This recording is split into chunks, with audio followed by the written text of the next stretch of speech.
As we say farewell to February and hello March and hopefully the advent of spring, where did I finish with my February reads?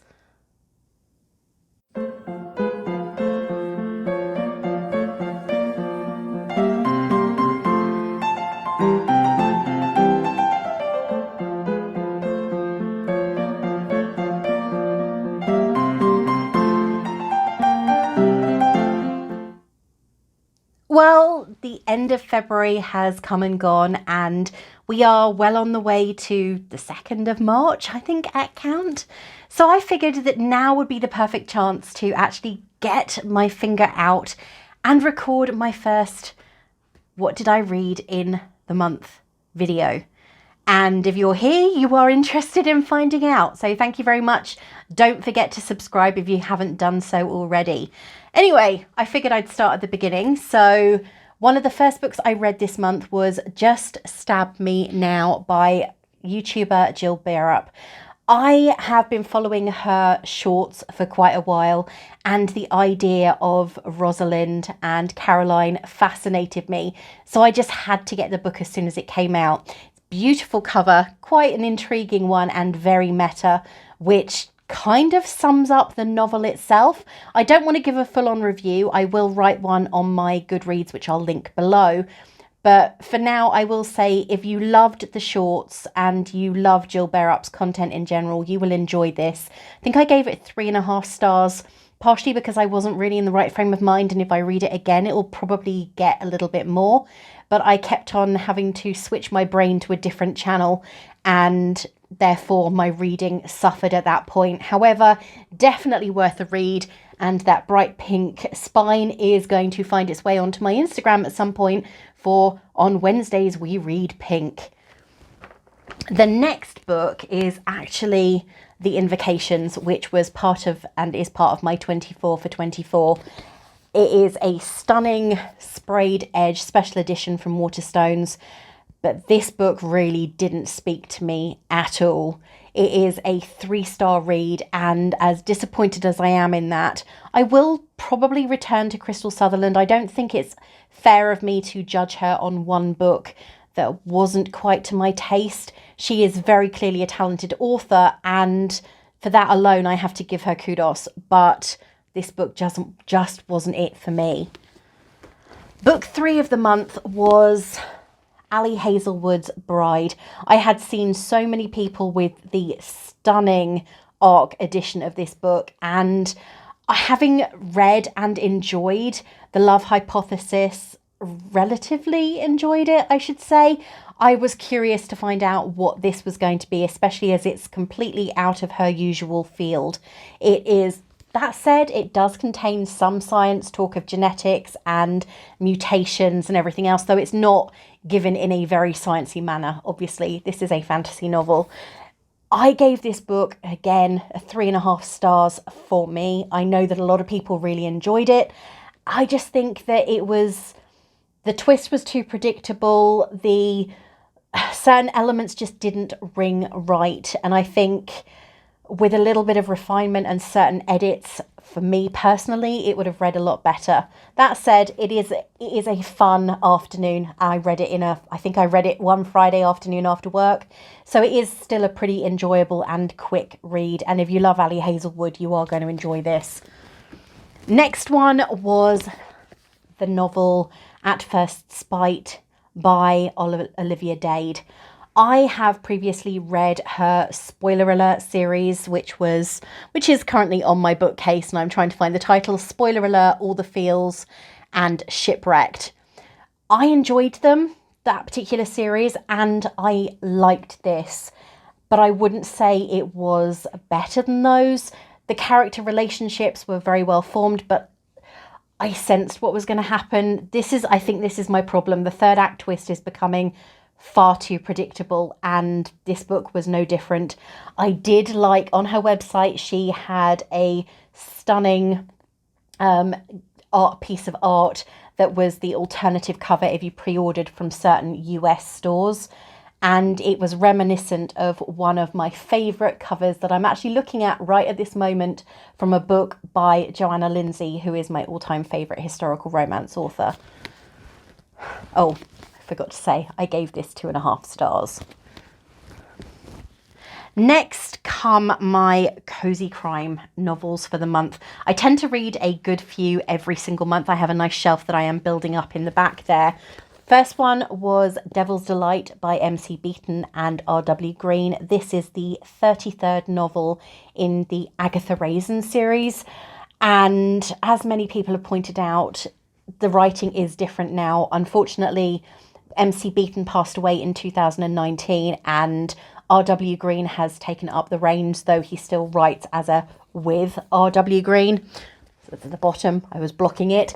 However, for me personally, when he took over the reins completely in 2023, I found the book was better in my mind because I have a huge issue with the way that Beaton writes women. There's a huge stereotyping issue, and I will be getting into that in a moment with the next book. Oh, I gave this 2 stars. Oops. Death of a Cadd by MC Beaton is the first in her Hamish Macbeth series, and it was written and released in 1985. I found that this display told me more than anything that the issues I had with the way female characters are written in the Agatha Raisin books is nothing to do with anyone but Beaton. She has for some reason, all of her female characters suffer from massive stereotypes, and they are nasty. There's not one female character in any of the books that you sit there and you go, oh wow, I really liked her and she was really nice and she was portrayed in a nice way. In this particular book, Alice, one of the main suspects of murder and one of the tourists that is on a fishing trip, is so desperate for a partner that she sleeps with one of the other guests on the holiday, on the weekend away. And then when he rejects her, well, I could be pregnant. I thought we were engaged. And this is a problem that I find I encounter a lot with the women in Beaton's novels, which should tell me I should stop reading them. But I love the main characters and I love the idea of she writes really good villains. She writes really good villains and murder victims. So I have to overlook everything else in order to enjoy them. But that said, this was just a 3-star from me. Next book was the first in the Tommy and Tuppence series by Agatha Christie, and that is The Secret Adversary. Now, if you, like me, love Hercule Poirot or you enjoy the Jane Marple series, Tommy and Tuppence is so far from that. It is a shock to the system. If you're used to reading the cozy locked room mystery or the obvious murder, this is definitely not that. This is more like a spy novel, and it surprised me. I honestly was not a massive fan of Tommy and Tuppence. I watched the Partner in Crime 2015 series with David Walliams and Jessica Raine. Jessica Raine was fantastic, not a huge fan of David Walliams. And when I read this, I was surprised to see that these two characters, this book was written in 1922, were actually only in their early 20s. So the casting was just a tad on the over old side. And I'm saying this as a woman who's old. They were just too old to be the characters. And while Tommy and Tuppence are the only characters Agatha Christie ever wrote that aged with the decades. So in the 1930 novel, there's 5 novels, I believe. In the 1930s novels, they were in their 30s. And in the final novel, that's their series, they were in their 70s. So they have aged, whereas Jane Marple is always the age she was. Hercule Poirot, while he retires and everything, he is still the age he was in the first book.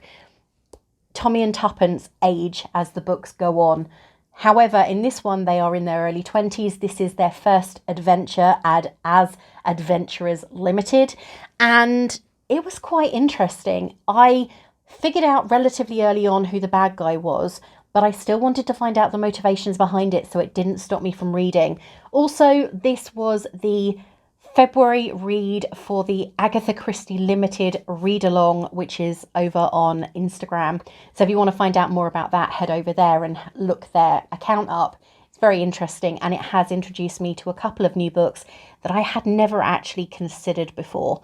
I gave this one 3.5 stars because I guessed the murderer quite early on.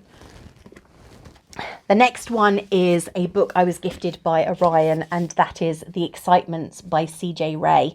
I had a fantastic time with this book, and as soon as I finished it, I recommended it to a couple of friends who are not quite as old as the sisters in this book, but they are heading up that way. This is the story of two nonagenarian sisters who lived through the Second World War, actually served in the Second World War, and a lot of their life is a mystery, especially to their great nephew. There are a few unexpected and quite emotional twists in this, but these two sisters are just so incredibly excitable, exciting. They haven't led a sedentary lifestyle at all, and they don't intend to. The book starts with one of them stealing something, a small uninspiring ornament, I think it's a crystal elephant from a shop, and their great nephew has to bail them out because the shop detective is all for having them arrested, even though they're clearly, I think one's 95 and one's 97, and they're about to be presented with awards by King Charles and Queen Camilla. So it's kind of like, yeah, this is my kind of book. It was a fantastically enjoyable read, and thank you very much to Orion for sending it to me, because I had intended to buy it and I didn't need to, and I enjoyed every moment of it. This one was a 4.5 star read from me. Next book was probably my best book of the month, and I've just realised I've forgotten one. My best book of the month, and that was Sunbringer by Hannah Kaner.